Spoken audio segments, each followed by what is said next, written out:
What is up, guys? It's your boy Speeder. We're back. I know I was gone for a while. I apologize. Qualifiers for EWC and TI are going on right now. Unfortunately, I did just lose to Shopify 3-0 in the grand finals, so I'm mildly depressed about that. But overall, we're going to be trying our best in TI quals. For anyone who watched and has been supporting my team wildcard, I do greatly appreciate it. But let's focus on the topic at hand, which is going to be Death Prophet. We're going to be watching Kiyotaka, the mid laner for Aurora Gaming. This guy's a psychopath in many different ways, and he's very good at Death Prophet. So let's get into his gameplay. Let's see what he does, because this hero is on the rise. I expect this hero to be first phase pick ban by many pro teams in the upcoming, maybe months, depending on if there's a patch or not. The reason why? DP is a great flex hero from mid to off lane. It has almost no bad matchups mid. It practically can win or go even with anything.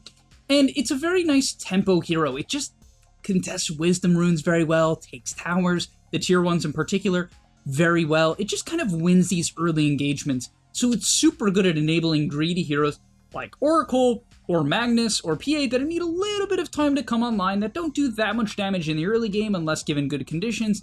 And so yeah, we're going to be watching Kiyotaka. Let's see what he does. On top of that, go sign up to the gameleap website, guys. I'm posting new content over there almost every day, and I'll see you there. This game is perfect. It's perfect because of the fact that he is against arguably 5 bad matchups. I mean, for sure, Lina generally outranges you and can do very high physical damage later on into the game, which is DP's weakness. Rubik steals her very broken spells. It's Beastmaster Wild Hunt. This hero hates units. Pangolier reduces armor, which is a big issue for Death Prophet, as well as Chain Stun, so she can't get off her E. And Shadow Demon prevents her from buying things like Mules to deal with some of her bad matchups. And even items like Solar Crest, right, that supports would buy to buff DP, don't work with Shadow Demon.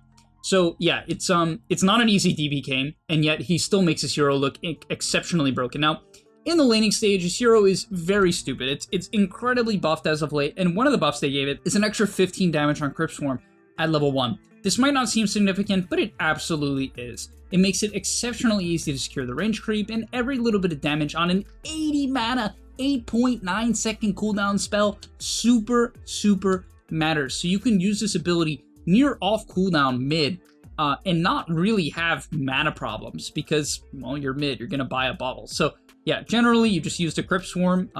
Best case scenario, you're hitting, you know, the enemy like there, 2 CS plus hitting enemy. That is really good from him. This hero's damage is okay. At level 2, you don't really want to use your siphons too much at level 2. You definitely can. If you're winning the lane, things are going well, you absolutely can. However, you also have the very good option of waiting for level 2. That's when the hero gets double the heal and damage. This ability becomes a 300 damage spell at level 2 plus heal. And so even if you can't use it on the enemy, let's say you're against a Lina mid, which is one of DP's weaker matchups, you can still just use it on a creep at level 2. Now, he decided not to. He's going for Crypt Swarm. The main reason people like doing this is it's just a little bit easier to harass with it. I would say especially as you become higher and higher MMR, people against heroes like DP will just pull aggro.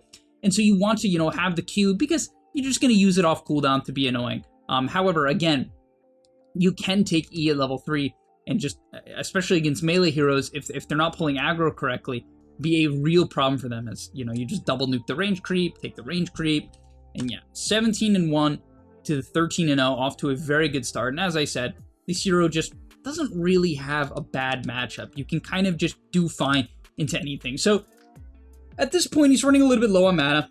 Actually gonna still get the water rune. I forgot he didn't even take that yet. For his next item, Boots Stick. Boots are obviously very important on this hero. Level 2 Siphon. He didn't use a single Siphon until level 4. I'd like to highlight that. And I kind of agree. I actually think if you're gonna put the second point in Q at 3, just don't use the Siphon. You're gonna burn your mana. Just use it on your better spell. Once you hit 4 and you take the second point in Siphon with this build, then you can really start to use it. If the enemy steps up, for really any reason, you can drop it on them, and the trade will basically guaranteed be favorable. After that, he's got his bottle. It's probably going to complete Wand. After that, you're going to buy Null Talisman. Okay, he actually went for Null before the Wand, which is pretty reasonable. He even might buy Treads before Wand. For his next item, he's going to buy Treads as he siphons the Pango on his E usage. Just heals up. Again, very easy to lane on this hero. You just wait for them to commit, click your E. Other than that, spam your Q. Okay, so completed his Wand, bought a Clarity. This also can be a raindrop hero. The hero loves being tanky, so it can just hit level 6 and dive the tower. So love raindrops on this hero. I think he doesn't buy it this game, which is fine. He'll probably pop the clarity immediately. Yeah. Has to be a little careful about getting it broken, but Pango seemingly went back to base. So he's going to get max value out of clarity, which is awesome. And both the subs are mid. And this is pretty classic. If you're in a coordinated pub or you want to try to coordinate, just call heroes mid on your 6 and make a move. You are the strongest hero in the game at level 6. I would argue there's very few heroes that match the power level of DP, especially with Spirit Collector. Now, unfortunately, this game, there's only been 3 kills, so he hasn't gotten much value out of it. But what this facet does is hero deaths empower your next exorcism. So you basically double damage per spirit whenever a hero dies. It includes your own death, and it also includes allies. So it builds up really, really quickly. Really quickly. And it makes your ulti... Okay, it's not double damage, sorry. It's about a 50% increase. I'm over-exaggerating. But a 50% increase to already one of the nastiest abilities in the game. You can imagine why it's OP. Now, the best play from mid, by far, is absolutely to contest the Wisdom Rune with your ult. He went for a kill on Pango. That's fine. But the best thing you can do is get the 6-minute power rune, optimally, and contest the Wisdom. By far. It's really overpowered. Alright, after that, 6-minute rune, maxing out the Q, which I think is fine. I'm personally a fan of also like 3-3-0, kind of just like mixing the build. I think is perfectly acceptable. 2 Qs at level 3 is kind of what kills the wave. Like, max Q doesn't really speed up how fast you kill the wave. He's going to get smoked bottom here, just kind of another ult usage. Oh, this looks like a really nice angle. Because the biggest issue of the hero is you just need to be able to close the gap.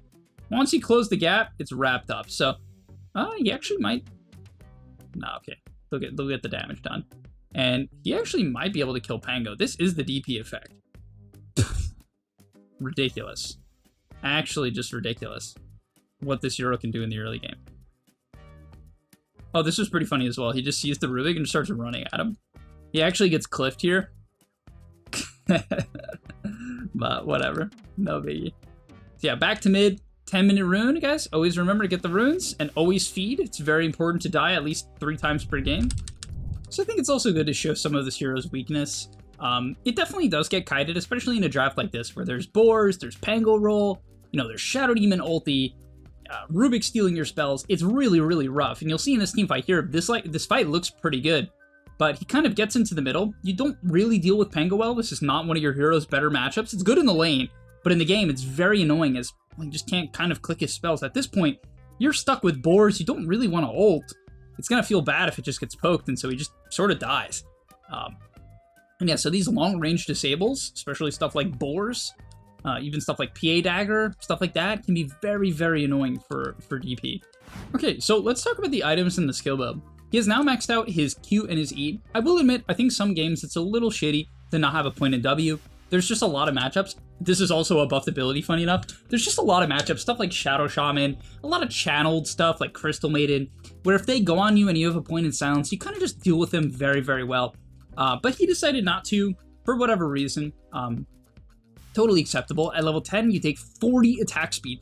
And this is where the hero is pretty crazy. You have attack speed from treads, you buy your Ags, and if you don't know what the Ags does, basically, whenever an enemy hero is affected by your spells, a ghost will fly out, it slows them for a pretty significant 0.3 seconds, because it's in 100% slow, and it does an increased bonus of its usual damage, right? So if it's usually, 64 damage, it actually does 96, which is pretty insane for every single auto attack, right? And Q. So this Q will just kind of shoot out all these spirits. It also applies for your other spells as well. So it's pretty insane how much damage and tracking it gives your hero. Like, this hero has a control issue. That's the big flaw of DP, staying on top of people. And so the Ags heavily amps your farm speed, but also just your ability to stick on top of people and burst people in team fights. Now, after that, you absolutely need to just get some sort of defensive item. He queues up a very funny Blade Mail. I say funny, but you need physical resist against Lina Pango Beast. You can't buy a Yules against Shadow Demon. So kind of your better option would be something like a BKB, which is also not that good against Beast and not that good against Shadow Demon, although acceptable, I will admit. I feel like it would be totally fine for him to just buy a BKB. Blade Mail is a comically good option. Lina will probably not have BKB for a long time. That is sort of standard for this hero. Neither will Beastmaster. I say that, but he's actually... He actually has a pretty fast BKB this game. But yeah, personally, the items I would recommend for Ags, guys, I think Blink is generally the best in my opinion, actually. Just because, again, it's just about getting on top of people. You just need to be able to click your ult, and then when you're on top of people with DP, that's how you do max damage. Like, if you were on top of someone when your ulti is running, it does way more damage than if you were to be, like, chasing them and they're kind of far away. You see what I'm saying? So Blink is really overpowered because you basically pop your ult, you blink silence, and then someone just dies. Like, once you hit level 12, because 12 is an insane spike on this hero, it is 7 more spirits, right? Nearly a 50% increase to the spell's DPS, which is very high. Very, very high. But he's actually just farming. You can see, pretty chill. Farming it up. Nothing crazy. Just continuing to farm. With this Ags and the 10 talent, you farm it really quickly. Oh, and this was great. I love how he plays this fight. Just so chat. And it's not even complicated necessarily. It's just good positioning and good understanding of his role in the game. Right? His team in a weird position. Enemy has Aegis, very even game. Again, not a free DP game. Beastmaster walks up the hill, gets a silence, pops a siphon, and you can see the slows are starting to come out on Beast. It's actually pretty notable. It kites him a little bit here. Pango blinks in, pops his ult, and the reason why he's chatting up here is because they have an Oracle, right? So some of this is also just like, this is one of the best combos in Dota. Oracle DP, right? You just amp DP scaling on her E. And you save her so she can frontline. It's just really, really convenient. But yeah, he just kind of chats up. He understands, I have a DP behind me. Even if he didn't, he actually isn't even that close to dying, which is pretty funny. The Oracle didn't even have to ulti him, which is partially because of Oracle's W.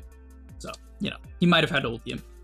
But yeah, just holds his ground, pops his E's. And by the way, you can spam these things. They don't have sort of any delay, so you'll see when they walk up, he pops it on the Beast, it gets canceled. Now he's going to pop it on Pango, on the Beast. He could have even popped it on the Beast creep, and oh my, so much damage. Insta-kills the Pango Aegis, which is huge, and they're able to take out the Pango. So, huge one-team fight there. Just really good positioning, understanding that he is the frontliner of this game, right? Magnus does not want to frontline, PA does not want to frontline until she's online, maybe when she has like BKB plus S and Y, so it's his job to do with this game. At level 15, you take Crypt Swarm cooldown, another fantastic talent, as your farm speed goes through the roof. I will admit you have severe, and I mean severe, mana problems with this build. So frequently you'll see something like a Kaya Sanj next item. Problem is, he doesn't have a BKB. So the build I kind of recommend, the Blade Mail is nice, right? The armor is great on this hero. However, going something like BKB into Kaya Sanj sort of solves this hero's heavy mana problem. Then after that, you want to buy a Shiva's, and that's kind of like the best possible item build on DP, which is like Blink, Ags, BKB, Kai'San, Shivas. It kind of covers all of your bases on this hero. All right, and getting into the late game, the hero, I would say, when you don't have BKB, try not to just blink into the enemy team. You want to try to wait, really find a good silence. He sees it here, gets a nice silence onto the SD to stop the disruption. And then the fight is, I don't want to say it's over at this point, but he has such a good position in this fight. Even without BKB, Oracle can definitely save him. The Pango roll ends, and look how fast he's going to kill this Pango. Right? I mean, you just insta-kill heroes. If they don't have a way out of the silence, the Ags is constantly slowing them. Your auto attacks are shooting out spirits. Your Q is shooting out spirits. You have Q cooldown reduction. I mean, you kill heroes insanely fast, and they actually even go to Roche here, which your hero is fantastic at. I mean, this is a near... If he has full Exo, he absolutely can solo Roche with level 2 Exo plus Ags. Yeah, you can solo Roche. Pretty insane, right? And look at this. It's actually crazy. But yeah, he does a lot of farming. One thing about Kiyotaka on this hero is he farms quite a lot. I'm not going to say he's AFK farming, but he's hitting a lot of creeps. So you'll see the Shivas come out here. I guess saying, I don't need BKB, I just need armor. Which, I mean, I can understand. It's definitely nice to have a BKB this game. The main reason why is it just lets you stick on top of people. Really, it just kind of lets you go on some Shadow Demon or some Lina and not get rolled on. You know, you still might get roared, but you're not always going to get roared. One thing I'd say as well, guys, just to be careful about, is plays like this one. In a team environment, it's a lot more feasible to click EXO and go high ground, because after the EXO, or when the EXO is ending, you can back up, reset, and wait for the next one. However, if you do this in a pub, there's a good chance, like, the EXO will end, and your team's just going to take a fight anyway. And so I would be very hesitant to to pop EXO to take buildings. Is it a good idea? It's pretty reasonable. You just have to convince your team to chill afterwards. Or you need some huge lead to suffice for not having it, right? Because you'll see here, they're kind of like playing it slow. They're going to take a tier 2 with their Aegis PA. but they don't have to force it. I mean, they might. They have an Aegis PA with a 12k lead. She has a full item on the enemy Lina. But in general, like, if the game is even-ish and you make a play like this, or even on a tier 2, for instance, right? You don't have to look at this exact scenario. On a tier 2, you pop an Exo, all of a sudden your team is taking a fight on the opposite side of the map. You don't really want to be there because you don't have ult, right? I mean, your hero does things without ult, but it's like, fraction of what it could be. And so, yeah, I mean, for instance here, again, a little bit risky. They're taking a fight without the ulti. He almost is able to finish off the beast, pops the blade mail, but getting ripped into. Actually kind of forces, again, Lina's pretty rough matchup for your hero. Gets the Oracle ulti forced on himself. He'll eventually kill off this Lina. As you can see, actually doing quite a lot of damage. Just with autos, Qs, Es, and the Axe. Kicking in, pops Shivas, and yeah, you can see, that's a very significant amount to the Pango here. Sets up for the kill, or for the skewer with the slows, and they're back onto the racks. BKB very, very soon, and yeah, you can see, I mean, this hero is just incredibly stable. Incredibly stable. It fills your team's need for damage. You're not going to lack damage with this hero. It fills stable lanes. It fills Wisdom Rune contest, Power Rune contest. It just gets kited by certain heroes, but this is a game where they have those heroes, and it's not a huge problem. That's the reality. It's pretty playable. I think DP is one of the most flexible, well-rounded heroes in the game, especially after all of her buffs. And yeah, give her a shot. You can play her offlane or even carry. Even support, she's fine, but offlane or carry with these same items or similar items, obviously no bottle. You just replace the bottle with like Knowles. And yeah, thank you so much for watching. I'll see you in the next one. And I'm out. And that's all. But remember, before you leave, come on, before you tune out, subscribe to the GameLeap website where we are going to help you get to the next rank. If you're stuck, click the link down below, and I'm out. Peace.